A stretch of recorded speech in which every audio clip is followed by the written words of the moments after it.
Ahí va. Entonces vamos a ver brevemente, gracias Nico, algo de convolución. Esta es la forma matemática de la convolución, es bastante espantosa. Me parece que en alguna materia ustedes practican algo de esto. Nosotros habitualmente no lo hacemos en el curso, lo hacemos gráfico y practicamos bastante convolución gráfica. ¿eh? Esta es la forma en que se expresa el producto convolución, con ese producto de funciones entre asterisco, a eso se le llama producto convolución. ¿Sí? Bueno, hay una propiedad fundamental, que es la que está demostrado acá, que si f1 de t tiene por transformada de Fourier f1 de omega y f2 de t tiene transformada de Fourier f2 de omega, el producto convolución de dos funciones es el producto entre las dos transformadas. ¿Sí? Entonces, obviamente, eso tiene importancia, por ejemplo, para ser antitransformadas o para ser transformadas también esa propiedad. Pero no es lo que nos interesa, simplemente les estoy mostrando el teorema de convolución que se aplica a la transformada de Fourier. También se aplica a la transformada de Laplace. Lo que vamos a hacer es lo siguiente, algunas relaciones, bla, bla, bla, conmutativa, la interpretación gráfica de la convolución. Lamentablemente, tampoco le vamos a dedicar mucho tiempo, porque quiero ver teorema de muestreo, que es muy importante. Esto sí lo hacemos en el curso, le dedicamos una clase a practicar esto. Acá hay un ejemplo entre dos funciones. Esta función rampa de 0 a 3 y una función pulsito entre -1 y 1. Entonces, la pregunta es, ¿qué resulta el producto convolución entre esas dos funciones? O sea, la fórmula esa, la integral, a eso se lo llama producto de convolución. Entonces, ¿qué significa o cómo se obtiene el producto de convolución en forma gráfica? Pues acá te muestra, lo voy a decir brevemente, pero no lo vamos a practicar. Te muestra lo siguiente. Una de las dos funciones, la que te venga mejor, la que sea más sencilla, la invertís respecto del eje Y. Acá, para que el ejemplo se entienda, la que invierte es la primera, pero podrías haber invertido la segunda. Fíjate que si invertís la segunda, como es par, al invertirla te queda igual. Por eso digo que no se entendería nada. ¿Sí? Entonces acá, de manera inteligente, para que lo podamos entender, lo que estamos leyendo, lo que estamos viendo, la que invierte es la primera para que lo veamos, lo veamos. ¿Lo ven? Como está invertida la primera. Primer paso. Segundo paso, se empieza a desplazar la que invertiste. La que invertiste se empieza a desplazar, ¿sí?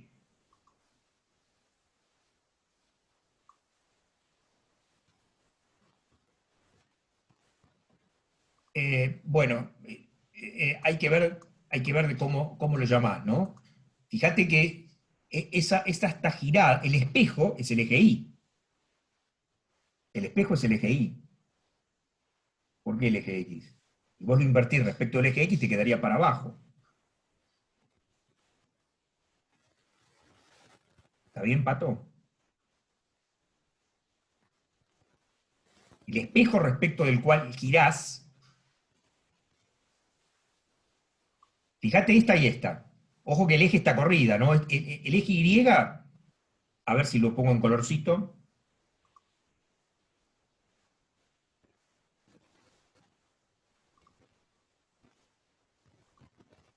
El eje Y es este que está acá.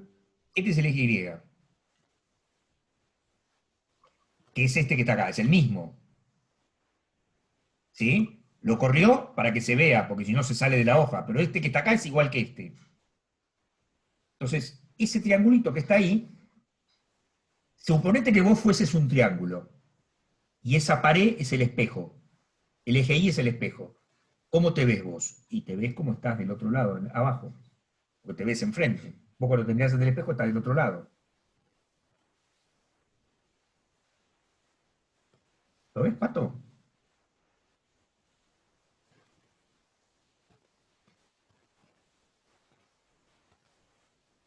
¿Está bien? Esto que está acá, puesto en el espejo, es esto que está acá. Eso es invertir. Se invierte respecto del eje Y, como si el eje Y fuera un espejo. ¿Está bien? Bien. Después se la empieza a desplazar.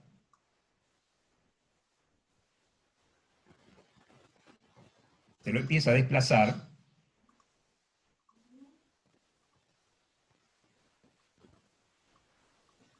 Y cuando se desplaza T1, ¿ven? Ahí se lo desplazó T1 hacia la derecha. Si se lo desplaza 0, te queda el que tenías arriba. Si se lo desplaza T1, te queda el que tenés abajo. ¿Está bien? Y lo que se hace es multiplicar las dos señales, multiplicar la que tenías, que nunca la moviste, que es la que está fija, que en este caso es el pulsito, por la otra, y vas calculando el área, vas calculando como la integral que queda. Es esto que está ahí sombreada. ¿Sí? Ojo, que hay una cosa que puede ser confusa, que es que el pulsito tiene alto 1. Para hacer las cuentas fácil, el pulsito tiene alto 1. Si el pulsito tuviese alto 2, habría que multiplicarla por 2. O sea, dicho de otra forma, si vos a la señal que está ahí la multiplicás por la señal de la derecha, o sea, la multiplicás por 1, te queda el triangulito ese que está sombreado. ¿Por qué? Porque por afuera de eso, a la izquierda de eso, vale 0 el pulsito. Y a la derecha de eso, vale 0 el triangulito. Y donde está sombreado, como el pulsito vale 1, si lo multiplicas por 1, te queda el mismo triangulito. Pero si lo multiplicaras por 2, te quedaría el triangulito más grande. ¿Está bien? Ahí tenés otro ejemplo. Ahora está desplazado un tiempo T2 más grande, y entonces la otra la dejás como está, y ahí está la multiplicación. La multiplicación siempre te queda, en este caso, te queda como la parte sombreada, que queda sobre el, digamos, bajo el paraguas del pulsito. ¿Sí? Repito, esto es así en este caso porque el pulsito vale 1. Si el pulsito valiera 2, habría que multiplicar por 2. Por supuesto que si son dos funciones cualesquiera es un quilombo, ¿no? Muy bien. ¿Y qué es lo que se hace? Se calcula el área. Es decir, en T1 tenés que poner el área correspondiente a ese triangulito. En T2 tenés que poner el área correspondiente a esa figura que te quedó ahí. Y eso es el producto convolución. Como se pueden imaginar, no es tan sencillo, ¿eh? Por eso le dedicamos habitualmente nosotros una clase a practicar esto. Ahora, ¿qué es lo que nos interesa a nosotros? Esto no lo vamos a hacer esta vez. Lo que nos interesa a nosotros es multiplicar por una señal impulso, es decir, hacer la convolución con un impulso. Convolución de una función con la función impulso unitario. Esto es muy fácil. ¿Por qué es muy fácil? Supóngase que tiene una función cualquiera, la que les guste más, y yo quiero hacer la convolución por el delta unitario, o sea, por la flechita que está en el origen. ¿Está bien? ¿Cuál invierto? Invierto la flechita que está en el origen. ¿Para qué voy a invertir la otra que por ahí es dificilísima? Total, una flechita en el origen, invertida, ¿cómo me va a quedar? Y me va a quedar la misma flechita en el origen. No sé si entienden lo que digo. Voy a dibujarlo.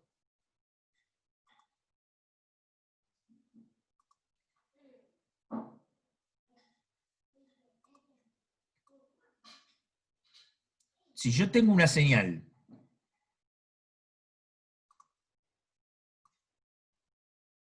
impulso,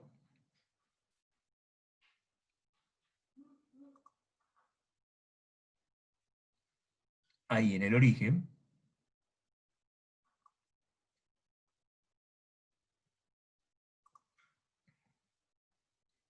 es así. Esa es la señal delta de t. ¿Cómo es la delta de t invertida respecto del eje Y, digamos? ¿Cómo es la señal invertida? Y es igual si está ahí. ¿Cómo es el espejo de tu nariz, del extremo de tu nariz cuando lo apoyás contra el espejo y está en el mismo punto del otro lado? ¿Sí? Lo que pasa es que como nosotros no somos planos, no podemos darnos cuenta, ¿no? Pero el espejo de... Si yo tengo, por ejemplo, no sé, un lápiz y lo alejo al lápiz del espejo, obviamente en el espejo el lápiz se aleja. Pero si lo apoyo sobre el espejo, ¿dónde me queda el lápiz? Y justo ahí del otro lado, que es esto. Si vos invertís eso, te va a quedar eso mismo. ¿Está bien? Entonces, ¿qué había que hacer? Después había que empezar a desplazarlo. Y cuando lo ibas desplazando, había que calcular la integral, que es el área. Bueno, pero ¿se acuerdan que la integral, cuando vos lo ibas desplazando, lo que te daba era el valor de la función? O sea, la integral, en general, habíamos dicho que la integral desde menos infinito hasta infinito de f de t por delta de t, eso te daba f de 0. Pero vamos a generalizar esto. Y la integral desde menos infinito hasta infinito de f de t por una delta desplazada, o sea, por delta de t menos t0, desplazado, por ejemplo, t0 hacia la izquierda, acá me comí el diferencial de t. Bueno, eso te va a dar f de t0. Uy, me está quedando horrible. Lo estoy diciendo bien, pero me está quedando muy feo escrito. A ver si lo puedo mejorar. Estoy diciendo que si vos tenés que hacer la integral entre menos infinito e infinito de f de t por delta de t por diferencial de t, eso te da f de 0. Lo habíamos visto antes. Bueno, pero si tenés que hacer la integral de menos infinito hasta infinito de f de t por delta de t menos t0, ¿qué es delta de t menos t0? Y es algo que vale 0 salvo en t0. Ahí en t0 vale infinito. Bueno, ¿cuánto me va a dar? Bueno, con el mismo argumento, esto me va a dar f de t0. Ahí me salió un poco más claro. Es como que te muestra la señal. Entonces, si vos vas haciendo el producto convolución y lo vas desplazando, te va a reproducir la señal. Acá también dice que se deduce el teorema de convolución del tiempo, es decir, ¿se acuerdan que habíamos dicho que si f de t, convolución delta de t, perdón, que si f de t tiene por transformada f de omega y delta de t, ¿se acuerdan que ponía por transformada 1? Cuando haces f de t por delta de t, y te va a quedar f de omega, acá te va a quedar por 1. ¿Sí? O sea que, f de omega. ¿Está bien? Y entonces dice, si f de t, convolución delta de t, f de omega, eso quiere decir que f de t por delta de t es f de t. Porque si la transformada de Fourier es la misma, es porque la señal original es la misma, no hay otra. Bueno, lamentablemente si corro esto, se me va a correr lo que escribí, con lo cual lo voy a tener que borrar, pero por lo menos en el video, si lo quieren tener, lo van a tener bien. Muy bien.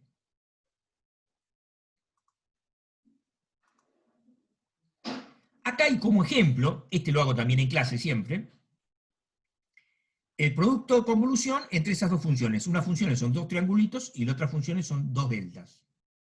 Y entonces pasan cosas raras, pero porque son dos deltas que se van desplazando, ¿no? Se complica un poco. Muy bien. Vamos al teorema de muestreo. Voy a leer directamente porque es muy importante. Y el teorema de muestreo tiene un profundo significado en la teoría de comunicación y sigue teniéndolo ahora que es digital todo. Lo sigue teniendo. Es fundamental. Su enunciado es el siguiente. Una señal limitada en banda que no contiene componentes espectrales mayores a la frecuencia FM, es decir, que es una señal limitada en banda, una señal que tiene una frecuencia máxima, que la llama FM. Por ejemplo, una señal de audio.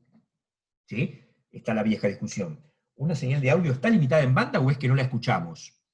Porque una cosa es que el oído no lo escuche y otra cosa es que la señal no existe. Bueno, la respuesta del ingeniero es, no interesa, preguntarle a un filósofo esto, pero al ingeniero no interesa, porque si vos no lo escuchás, no importa. Si es una señal de audio, la señal de audio es para escucharla. Por lo tanto, a mí qué me importa si tiene señales que no voy a escuchar. ¿Sí? Esa sería una respuesta. Bueno, entonces supongamos que una señal está limitada en banda a una señal FM máxima, cualquiera. Entonces, dice que está determinada en forma única, es decir, vos podés reproducirla en forma exacta, si tenés sus muestras a valores en intervalos uniformes menores que 1/2 FM. Vamos a hacer un ejemplo. Suponete que vos tenés una señal cuya FM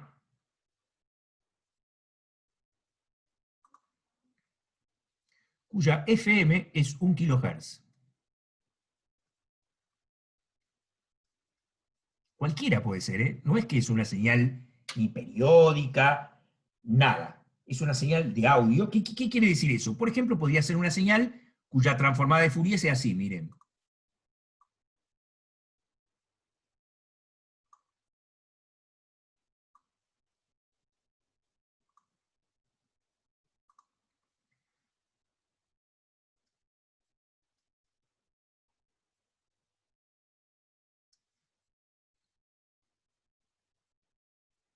Bueno, me salió espantoso. Esos tienen que ser iguales y simétricos, ¿no?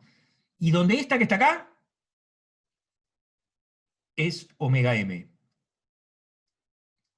Es decir, de ahí en adelante no hay nada de la señal. No tiene componente de frecuencia superiores a ese omega m. ¿Está? Entonces yo hago 1 sobre 2 FM. O sea, 1 sobre 2 kHz. Eso me va a dar 0,5 milisegundos. ¿Ah?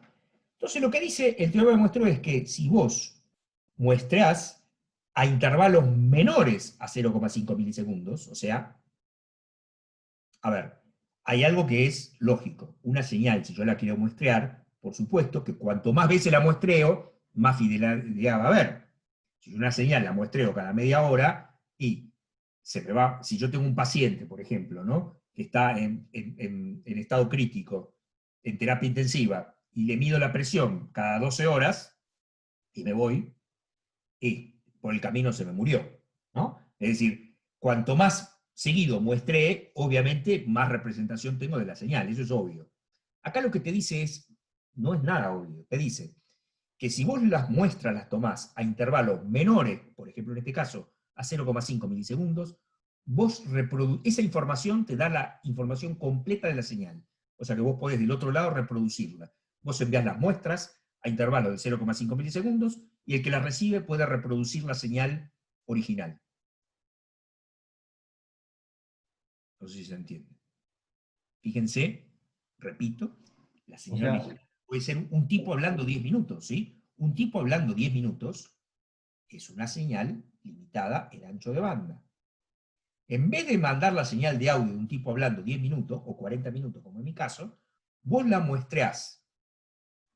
Tomás muestras de la señal X espaciadas, de manera tal que el intervalo de muestreo sea menor a ese tiempo que te da 1 sobre 2 frecuencias máximas.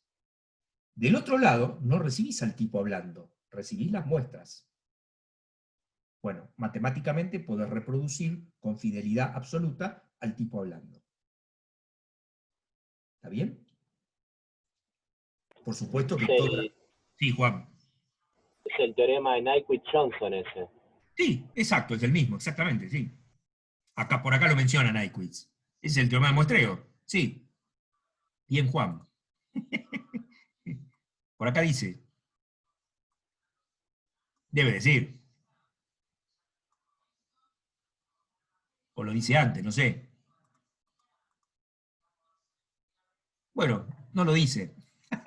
Por supuesto, es el teorema de Nyquist no sé qué. Efectivamente.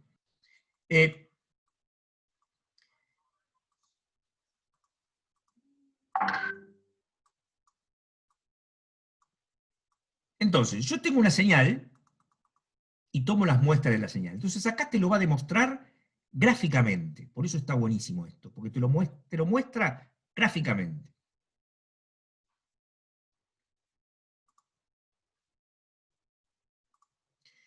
Vos ahí tenés la señal y tomás las muestras a intervalo t. ¿Sí? O sea, tomás F0, F1, F2, F3 son muestras, o sea, son valores de la señal a intervalo de tiempo t. Tu señal f de t tiene una transformada de Fourier que es esa que está ahí, que está limitada en banda, es decir, la frecuencia máxima es omega m. Ese chirimbolo es un chirimbolo cualquiera, tanto el de la izquierda como el de la derecha. El de la derecha tiene que ser simétrico, porque así es la transformada de Fourier. ¿Hasta ahí vamos bien? Muy bien. Entonces dice así. Vos para tomar las muestras lo que haces es multiplicar la señal por un tren de deltas. Vimos que multiplicar una señal por un tren de deltas es equivalente a muestrear la señal.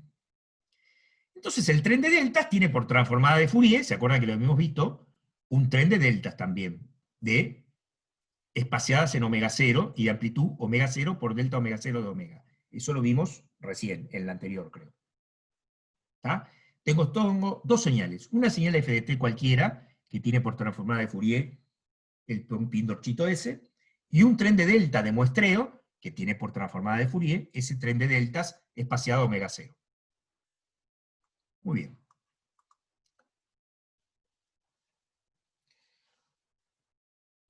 Cuando yo multiplico las dos señales, ¿sí? Lo que voy a obtener, ¿sí?, es el producto convolución. Yo les mostré una propiedad que decía que f1 de t por f1 de t convolución f2 de t te daba f1 de omega por f2 de omega, ¿sí? Pero me olvidé que la más importante era la otra, que si vos multiplicabas f1 de t por f2 de t, del otro lado te da un producto convolución, afectado por un 2pi, creo, después mírenlo, ¿sí? Después lo buscamos. Es decir, nosotros vimos que, vamos a escribirlo esto, vimos que f1 de t convolución f2 de t tenía como transformada de Fourier f1 de omega por f2 de omega. Lo destacamos. Bueno, si vos al revés tenés f1 de t por f2 de t, bueno, no me acuerdo y no quiero mentir, acá te aparece algo, que no me acuerdo qué es, creo que es 1 sobre 2pi o 2pi, no sé qué, pero acá te queda f1 de omega convolución f2 de omega. O sea que, si yo quiero esta señal que está acá, que es la señal muestreada, esta es la señal muestrada, porque está multiplicando la señal original por el tren de deltas. Si vos multiplicás la señal original por un tren de deltas, te quedan unas deltas moduladas por la señal original. Unas deltas multiplicadas por la señal original. Bueno, ¿cuál va a ser la transformada de Fourier de eso? El producto convolución entre el pendorchito que me quedó ahí, sobre la parte superior de lo que se ve, y el tren de deltas. ¿Cuál voy a invertir? Obviamente voy a invertir el tren de deltas, no voy a invertir el otro, voy a invertir el tren de deltas. Voy a dejar la otra fija y voy a pasar con las deltas por encima del pulsito y hacer la integral. Si esto no se entiende es porque vimos a los recontrapiques la convolución gráfica. Traten de mirarlo después, si no traten de buscar el libro o traten de buscar internet convolución gráfica, acá es donde está mejor explicado esto y quizá lo vimos demasiado rápido. Si quieren podemos, la clase que viene, hacer un poco más de esto. Yo tengo como el apuro de empezar por transformar de Laplace. ¿Qué ocurre? Si vos desplazás el tren de deltas, que está espaciado en omega 0, sobre la otra, ¿cuándo vas a obtener lo que se ve abajo? Lo vas a obtener si las deltas estas que están acá en omega están suficientemente espaciadas para que no te queden dos deltas juntas. Es decir, si estuvieran muy juntas, cuando las pasás por encima del pendorchito, de pronto tendrías dos deltas adentro del pendorchito. Bueno, vos no querés que eso pase, porque si pasa eso, va a pasar algo parecido al triangulito que vimos antes, que había dos y de pronto aparecieron tres después. Bueno, algo así. Entonces, para que eso no pase, las deltas tienen que estar suficientemente espaciadas para que cuando pasás por encima de la arriba de la otra, nunca haya más de una flechita por encima de la transformada de Fourier de arriba. Para que eso pase, el intervalo de muestreo, omega 0, es decir, el intervalo este del tren de deltas, ¿sí?, que es el periodo, pero en omega, por eso acá tiene un valor omega 0, eso que está entre dos flechitas, ¿sí? Vamos a destacarlo.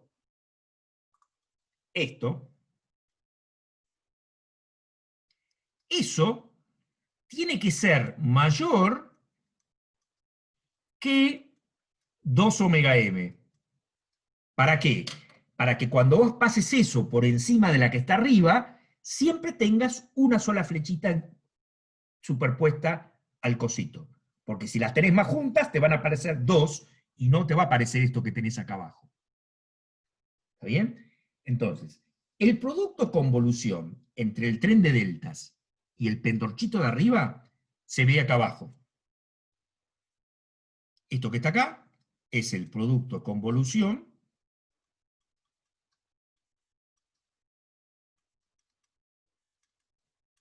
entre las dos de arriba.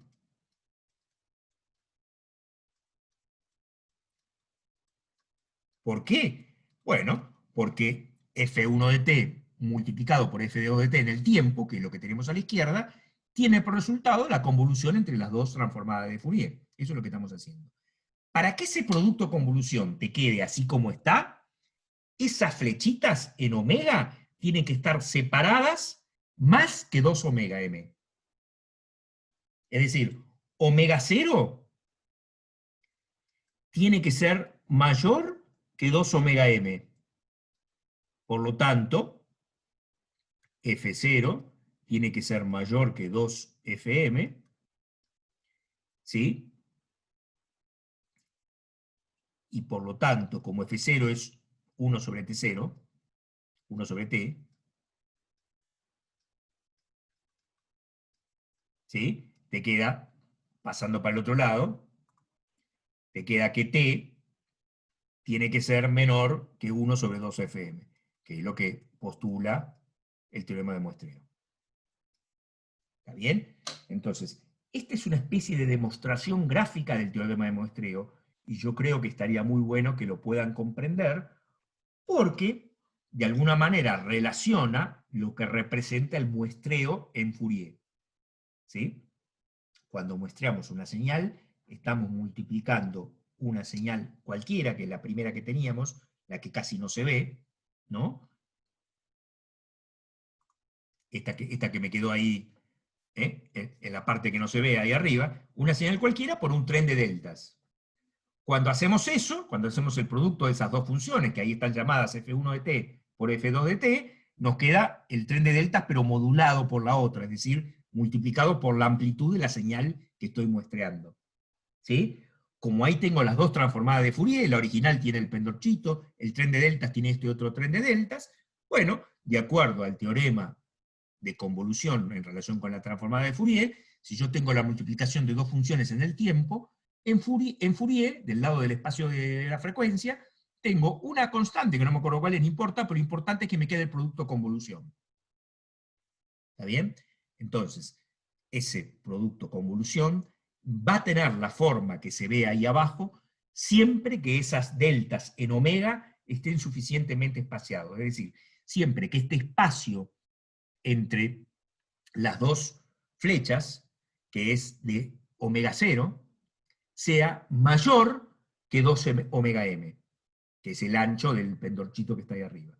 Si es mayor que 2 omega m, cuando lo desplazo, que gráficamente consiste en hacer el producto de convolución, nunca se superponen dos flechitas encima del pendorchito que tenemos arriba, y me quedan esta especie de secuencia, ¿no? de pendorchitos, que por supuesto no es la señal original, pero yo cómo recupero la señal original, simplemente filtrándola. La filtro con un paso abajo y obtengo la señal original, exactamente igual. ¿Sí? Si yo, la señal esta que tengo acá, que son como 5 enanitos, la filtro con un pasabajos, ¿sí? Elimino las frecuencias superiores, me quedo con el enanito del medio, y el enanito del medio era exactamente la señal original. Entonces pude recuperar una señal a partir de las muestras de la señal. O lo que es lo mismo, la señal muestrada, esta que está acá, tiene por transformada de Fourier la de la derecha, que no es exactamente el original, pero que si vos la filtrás con un pasabajo, te queda exactamente el original y podés recuperarlo. Bueno, espero que se haya entendido. Quiero ir hacia abajo para ver la conclusión que aparece acá. Para eso tengo que anular todo lo que escribí, porque si no me aparece encima del otro.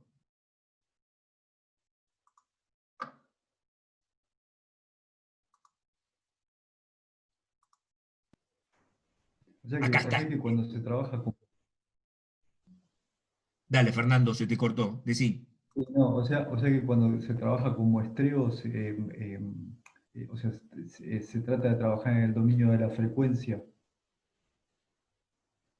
A ver, pensá, por ejemplo, en MP3. Yo no soy experto en eso, ¿sí? Pero los archivos codificados en MP3 los podés codificar con distintos ratios, que ni siquiera sé cuáles son. No sé si alguno de ustedes sabe algo de eso. ¿Cuál es el mejor? Y obviamente el mejor es el que muestrea más seguido, porque el que muestrea más seguido te va a alcanzar a más frecuencias. Si vos muestreás no tan seguido, vas a recortar las frecuencias altas. Entonces, el archivo que reproducís no va a tener exactamente la misma información original porque le estás recortando los agudos. No sé si te respondí lo que preguntabas. Sí, sí, está bien. Lo que digo, lo que estoy tratando de entender es, o sea que, a ver, eh, cuando uno quiere recuperar una señal que fue muestrada y, por ejemplo, enviada por una línea de transmisión, necesita de alguna manera, o sea, el trabajo es sobre el espectro de frecuencia de esa señal. Eh, Sobre la transformada de Fourier. entiendo lo que estás diciendo. A ver, No, voy a no tratar de sé cómo responderte, se... a ver si entendí la pregunta. Mira, esto es matemático. Acá Sí, no te está diciendo cómo hacerlo. ¿Sí? Por ejemplo, acá no te está diciendo cómo muestrás vos la señal en la práctica, desde el punto de vista de la ingeniería. Lo que te está diciendo es, si vos multiplicás una señal cualquiera y la multiplicás por un tren de delta, y te va a quedar cero en todo momento donde no hay tren de delta, donde está la delta, y donde está la delta te va a quedar una delta de amplitud igual al valor de la señal. ¿Cómo hace eso ingeniería? Eso es otra cuestión, no estamos discutiendo, esto es matemática. ¿Sí? ok, está bien, está bien. Está. El lado de omega, tenés la misma digamos, eh, duda. Vos podés decir, bueno, ¿cómo hago para hacer el filtro pasa abajo? Bueno, no sé, qué sé yo. Yo te estoy explicando. Si vos lo rebanás eso con un filtro pasa abajo es algo que te deja pasar los bajos y que no anula los agudos. Entonces, si vos una señal que tenés esa transformada de Fourier de 5 enanitos, en realidad son infinitos los enanitos, ¿no? Son infinitos enanitos. O por lo menos más, no sé, depende de cuántas muestras tengas. Depende de cuántas, infinitos no, depende de cuántas muestras tengas. Pero te imaginas que si esta señal original dura 3 minutos, lo más probable es que tenés un montón de muestras, con lo cual debe tener un montón de enanitos. Bueno, vos cuando después lo pasás por el pasabajo, te queda el enanito del centro nada más. No te estoy diciendo cómo hacerlo después en la práctica. ¿Está? Sí, No es sí, que... lo que digo es que si yo lo filtro con el pasabajo y me queda el enanito del medio, al hacerle la antitransformada, voy a obtener la señal original. Exacto, exactamente. Exacto, eso es lo que matemáticamente estamos viendo acá. Pero eso no Sí. quiere decir como Eso que no vos lo quiere estás trabajando en la frecuencia, porque yo no tengo idea después cómo se implementa esto en la práctica, ¿entendés? Pero exactamente ok, eso es lo que vos dijiste. Cuando vos ok, tenés el enanito, todavía te falta antitransformar para obtener lo original, claro. Por eso te estoy diciendo que no es tan sencillo en la práctica, porque ¿cómo haces la antitransformada? No sé bien cómo es, pero efectivamente es así exactamente como lo dijiste. Correcto, es así. Esa es la idea.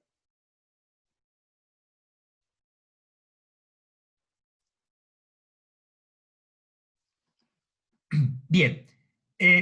No, simplemente eh, acá está haciendo una deducción más larga, ven que no sé qué está escribiendo, ¿ven? Es 1/t, me parece, a ver. Claro, bien que yo le dije 1/2pi, no, es 1 sobre el periodo. Es decir, que F1 de t Se nos va a cortar, ¿eh? Acá lo tenemos, miren. De este lado, la función sampleada era f1 de t multiplicado por f2 de t. Esa es la función sampleada. Bueno, es f de omega por el delta omega 0 de omega, pero por 1 sobre t. Ese era el factor que yo antes dejé así, que decía que era 1 sobre 2pi. No es 1 sobre 2pi, es 1 sobre t. Bueno, entonces le decía, acá está haciendo la demostración matemática, y acá sobre el final... Uy, ¿dónde está? Se me sonó el mouse. ¿Dónde está el mouse? Acá. Acá sobre el final, hace la parte que yo había hecho. ¿Se acuerdan que había dicho omega 0, que 2pi sobre t, tiene que mayor que 2 veces omega m?